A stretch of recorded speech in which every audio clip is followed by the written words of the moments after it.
Përshëndetje miqtë e mi të shenjës së demit. Mirë se erdhët në parashikimin tuaj për muajin gusht. Nëse vini për herë të parë në kanalin tim dhe nëse nuk jeni abonuar akoma, ju lutem klikoni te butoni subscribe, abononi. Më ndihmoni vërtet shumë që të vazhdoj të përgatis këtë video për ju.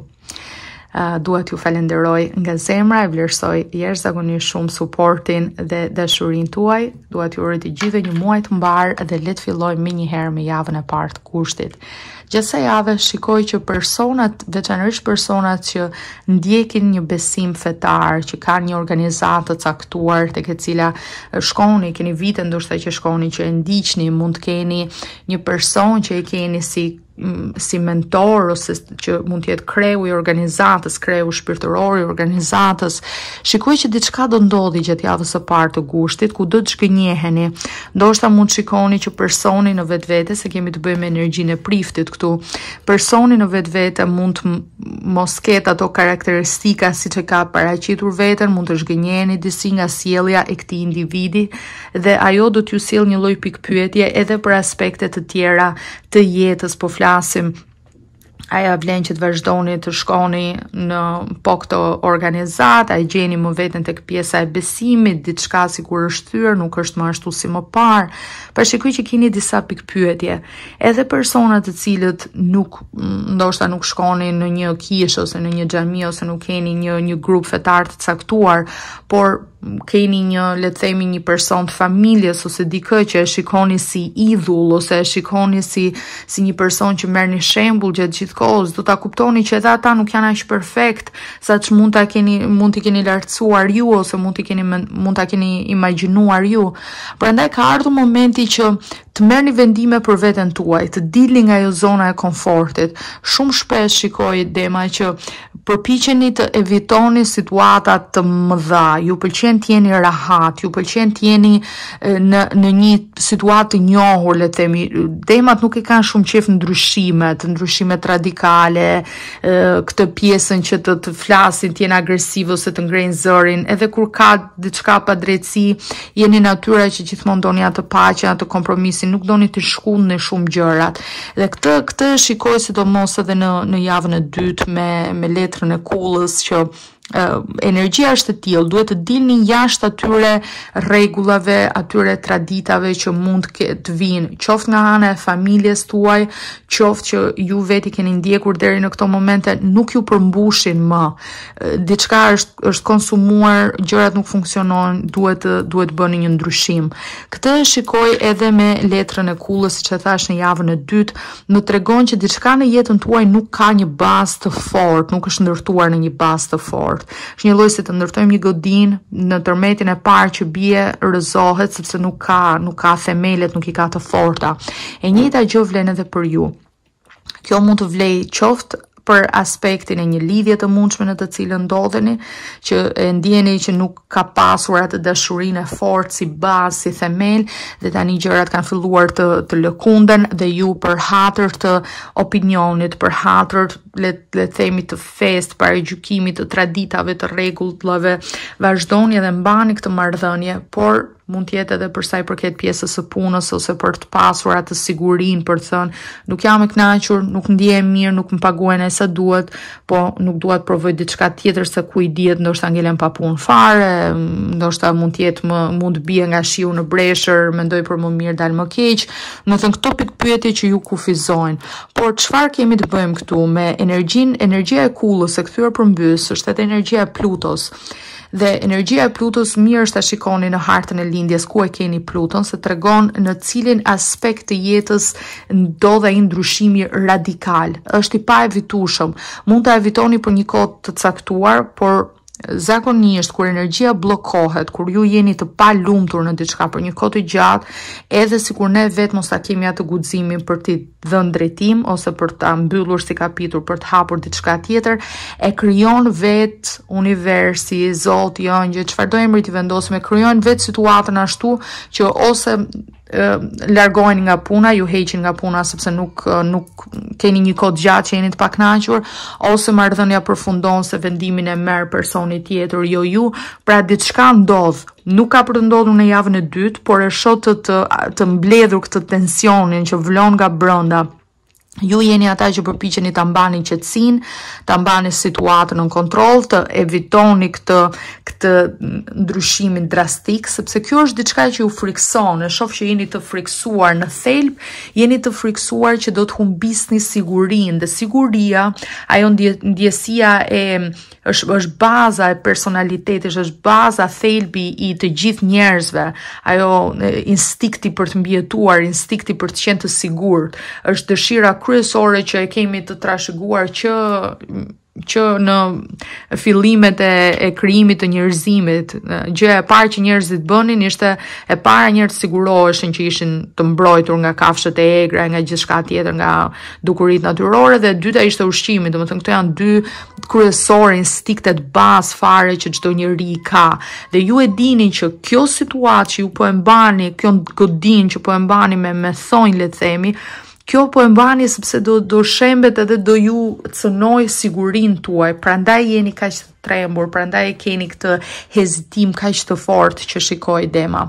Por ju thash, shikoni, analizoni, filloni pak nga pak, punoni me guximin, me atë vlerësimin për veten, që ta ndryshoni këtë situatë, sepse ndoshta nuk do të ndodhë asgjë në javën e dytë, mund të keni një debat, mund të keni diçka të fortë që do të ndodhi, po nuk ka shkëputje, nuk ka ndarje gjatë javës së dytë të gushtit, ama nëse situata vazhdon kështu me të njëjtat ritme, mund të përfundoj më vonë. Kjo kull do shembet, sepse po tundet nga tërmetet të ndryshme që po ndodhin, po ju a them në mënyrë figurative, kuptohet, dhe do vi momenti që nuk do arrit mbaj më. Kjo është ai mesazhi që po ndjeni javën e dytë. Kurse në javën e tretë, me 6-ën e monedhave, vazhdon ajo energjia ku po jepni dhe nuk vlerësoheni aq sa duhet, sidomos tek pjesa e punës. Dema shikoj që në punë nuk merrni atë çfarë ju takon. Ju paguajnë ndoshta më pak, e dini, thoni në një kompani tjetër e njëjta punë paguhet më shumë. Dhe njerëzit gjithashtu rreth jush nuk janë aq dashamirës, aq përkrahës që t'ju japin atë mbështetjen që keni nevojë, që t'ju japin atë suportin. Ju duket sikur gjithmonë jeni ju ata persona të cilët jepni më shumë dhe nuk merrni po të njëjtën gjë në këmbim me 6-ën e monedhave të kthyer përmbys. Dhe shikoj që këtu, sidomos në javën e tretë, ndoshta ju është premtuar një shumë parash që e keni pritur dhe në fund e merrni dhe nuk është aq sa ç'ishte premtuar. Mund t'ju nxjerrin pak të lashë, thonë dëgjoj, do të japim këtë shumë tani, pastaj shumën tjetër e japim më vonë, ose ankesa të tilla që do ta shtojnë atë pakënaqësinë që ju keni për ata persona që thash e gjejnë shumë vete në këtë energji. Prandaj ju thash që ju duhet që ta merrni vetë guximin, ta merrni vetë brenda jush, ta merrni atë guximin për të bërë disa ndryshime, sepse njerëzit ndonjëherë përfitojnë nga dashamirësia, përfitojnë nga fakti që ju nuk ngrini zërin, përfitojnë nga sinqeriteti juaj, dhe shumë e thjesht kur dikush tregohet kokulur ose mundohet bëj atë punën e vet, që njerëzit të përfitojnë edhe të përpiqen që të marrin sa më shumë për ju. Prandaj bëni diçka në këtë drejtim, miq. Edhe për sa i përket lidhjeve të dashurisë, edhe në këtë fazë jeni në një fazë që thash jepni, nuk merrni të njëjtën gjë. Dhe ndonjëherë nuk është e nevojshme që të debatosh me dikë, të bësh share, le të themi, që po shiko se unë bëj këtë, që personi tjetër ta kuptoj. Ndonjëherë edhe të tërhiqesh, edhe ato gjëra që i bën të mos t'i bësh, ta lësh personin që ta kuptoj, domethënë ta vlerësoj atë. Për shembull, po marrim diçka të thjeshtë, nëse jeni ju ata që gatuani çdo ditë, mos gatuani 2-3 ditë, do ta shikoni që personi tjetër do ta vëre atë ndryshim, edhe do filloj të thotë, po pse s'po gatuam, se s'po bën më të njëjtat gjëra. Pra do filloj t'u di vlerën, se ndonjëherë duhet ta humbasësh atë që e ke, që t'ia dish vlerën. Dhe ky është rasti në javën që po shikoj, në javën e tretë. E keni të nevojshme që personat ju vlerësojnë më shumë, që ju të merrni atë çka ju takon. Po çfarë ndodh në javën e katërt me letrën e gjykimit? Kjo është një javë ku është një javë rilindje, është një javë zgjimi, është një javë ku vërtet merrni përgjegjësi për veten tuaj edhe për të ardhmen tuaj. Kemi të bëjmë me energjinë e Plutos këtu.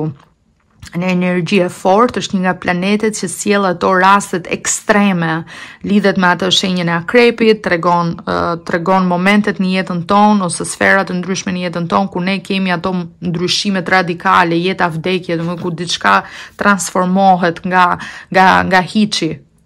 Diçka mbyllet edhe një kapitull i ri hapet. Çfarë ndodh në javën e katërt? Hapi i parë për çdo ndryshim është të kuptojmë që kemi një problem. Domethënë momentin që jeni të vetëdijshëm thoni prit se kam unë fajet e mia, sepse jam unë personi që kam toleruar 1, 2, 3, 4, 5 10 gjëra varet sa keni toleruar, që në momentin e parë që arrini ta identifikoni problemin, jeni në hapin e duhur për ta ndryshuar. Okay? Sepse thoni, e di që e kam bërë këtë gjë, nuk duhet ta bëj më, fillon ndryshimi duke gjykuar drejt veten tuaj në rast të parë dhe pastaj situatën ose personin tjetër. Ndryshimi gjithmonë duhet vi nga ne, jo nga dikush tjetër. Gjithmonë inwards, jo outwards, brenda nesh, jo jashtë nesh.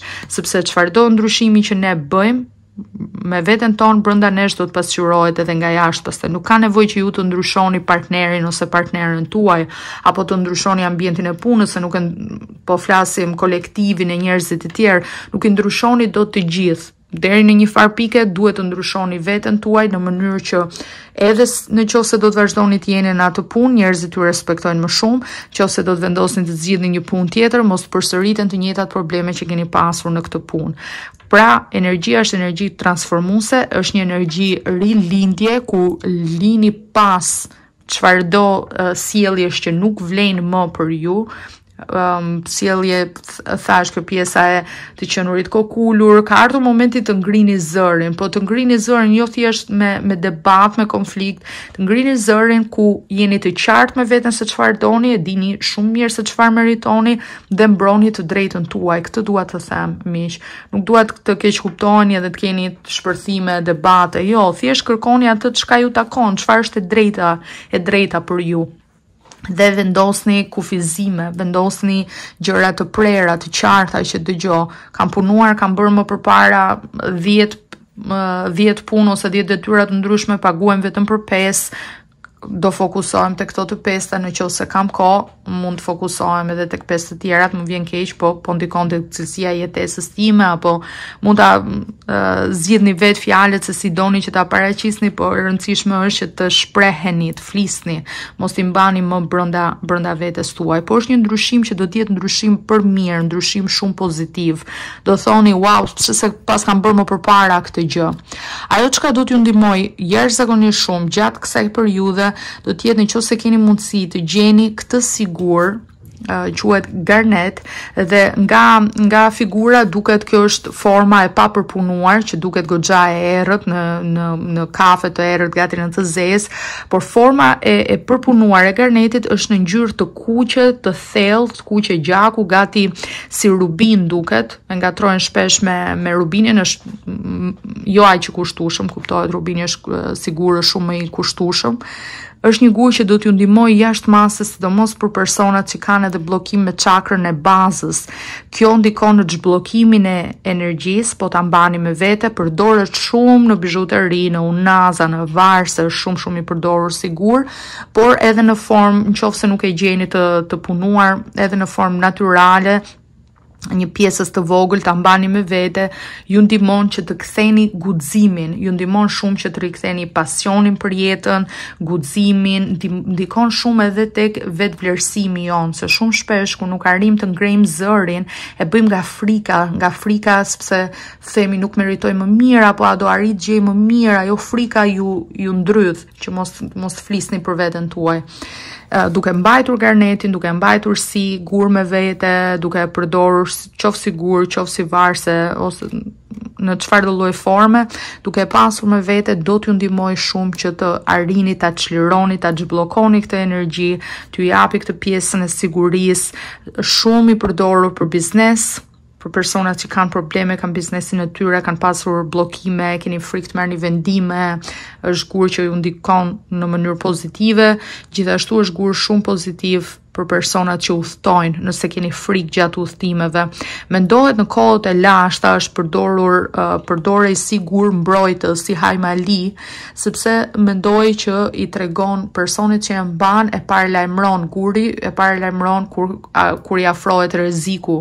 Po flasim që në kohët antike kjo ka shumë faktor pozitiv sigur, do t'ju rekomandoja veçanërisht lidhet me çakrën e bazës. Tash personat që e ndjejnë këtë energji, e ndjejnë të pjesën e frikës, të pjesën e kanë frikë të dalin nga ajo zona e komfortit, marrin përsipër risqe, gjasat janë që çakra e bazës është e bllokuar dhe një nga gjërat që që tregon që çakra e bazës është e bllokuar, thash është pjesa e frikës, mund të keni lodhje të vazhdueshme fizike, një lodhje ndoshta kronike, mund të keni dhimbje, sidomos tek pjesa e këmbëve, lidhet edhe me pjesën e venave, varikoze. Ka disa domethënie pjesa e çakrës së bazës, dhe në momentin që çakra e bazës zhbllokohet energjia, qarkullon më mirë, eliminohen disa nga këto faktorë eliminohen. Okej, miq, plus thash keni edhe guximin për të marrë vendime të tjera. Nga orakulli i dashurisë, mesazhi është close your eyes and tell yourself that you deserve to feel joyful. You can allow joy into your life regardless of the circumstances and currently find yourself in. Pra, mbyllini sytë edhe thojni vetes tuaj që ju meritoni gëzim, meritoni lumturi, meritoni të jeni të lumtur, të gëzuar. Ju mund të pranoni lumturinë, gëzimin në jetën tuaj pavarësisht rrethanave në të cilat ndodheni, vetëm mjafton që ta gjeni brenda jush. Në momente të caktuara, miq, edhe kur familja nuk ju kupton, njerëzit rreth rrotull jush mund të mos ju kuptojnë, shoqëria, të tjerët mund të thonë, po pse e bëre këtë kështu, po pse se bëre ashtu, po ta kisha thënë bëje në këtë formë, bëje ndryshe. Donjëherë thjesht të dilni në natyrë, të jeni afër një peme, prandaj edhe simbolika është e pemës, edhe të mbyllni syt, edhe të mendoni në formë pozitive, të mendoni sikur po e ndjeni atë energjinë e pemës, energjinë e natyrës brenda jush, që jeni okay, gjithçka do kaloj, gjithçka do përmirësohet, gjërat do shkojnë mirë, domethënë ta motivoni veten tuaj. Ndonjëherë duhet ta motivosh veten, jo gjithmonë. Jo çdo person ka një familje të mrekullueshme që mund ta ketë, mund t'i bëhet krah dhe mund ta ndihmojë. Jo çdo person ka një rreth shoqëror që e përkrajnë, janë njerëz pozitiv që mund të flasësh. Ndonjëherë duhet bëhesh veti zoti vetes, se ta nxjerrësh veten nga situata, ta motivosh veten. Flisni me veten, është shumë mirë ta bëjmë këtë gjë. Sidomos në faza stresi, po kur flisni gjithmonë në formë pozitive, jo të flisni ta stresoni veten edhe më shumë, që ta ulni veten, jo, biseda me veten duhet jetë sa më paqësore, sa më pozitive, atë gjë që ti do dëshiroje që të ta thosh te dikush që ndoshta nuk ke mundësi, nuk të ta thot, thuaja vetes tënde, thuaj gjërat do përmirësohen, gjithçka do shkojë mirë, kjo është një fazë kalimtare, do largohet se situatë, do ndihem më mirë, një lloj siç bie shi edhe del ylberi, do kaloj edhe kjo gjë, është thjesht fazë kalimtare. Flisni në këtë formë pozitive ndaj vetes, jo negative, boll negativitet kemi nga rrethana të tjera, gjithmonë pozitive. Dhe mesazhi i fundit është nga orakulli i astrologjisë, dhe kemi pikërisht ujorin. Ajo çfarë dim nga ujorët është janë shumë human, dim gjithashtu një nga karakteristikat që duhet të përveçsoni është rebelimi i ujorit, okay? Ajo dëshira për të dalë ndryshe, për të qenë ndryshe, për të dalë nga rrjedha normale e gjërave siç i mendojnë të tjerët. Kanë gjithmonë një sens inovacioni ujorët, mendojnë ndryshe nga të tjerët, janë shumë inteligjentë si natyrë, janë edhe pak vetmitar ujorët, janë edhe pak të ftohtë, janë edhe pak të tërhequr. Është e kundërta ndonjëherë e demit, sepse ju jeni shumë me zemër, shumë pasionant, shumë gjithçka, domethënë e doni, jeni shumë besnik në thellë thelb, shumë besnik. Kurse ujorët janë e kundërta, ujorët mendojnë më shumë me arsye, me logjik, janë më të ftohtë, më të tërhequr, sidomos tek pjesa e romancës e dashurisë, janë shumë herë më të ftohtë ujorët se sa demat. Ndoshta në disa raste ju duhet, sidomos gjatë gushtit, do t'ju duhet i përveçoni këto karakteristika, do duhet të tregojeni në momente të caktuara më të ftohtë, do duhet të tregojeni më indiferent, do duhet të tregojeni që siç mund sillet personi që keni në krah, që keni një raport që sillet ftohtë me ju, silluni dhe ju ftohtë me ta. Do të thënë, bëni një lloj distancimi, bëhuni dhe pak më egoist, mendoni pak për veten tuaj më shumë, bëheni veten më tepër prioritet, edhe shëndetin tuaj mendor, edhe çfarë është e mira për ju, se po s'je mirë me veten tënde, nuk mund të jesh mirë me dikë tjetër. Okej, miq, uroj që t'ju kem ndihmuar me këto mesazhe, veçanërisht për personat që i gjejnë veten në këtë lexim. Ju lutem shpërndajeni edhe me miq të tjerë që mund t'i ndihmoj. Ju falenderoj shumë nga zemra që më ndoqët dhe bashkë të dëgjohemi në video të radhës. Mirupafshim.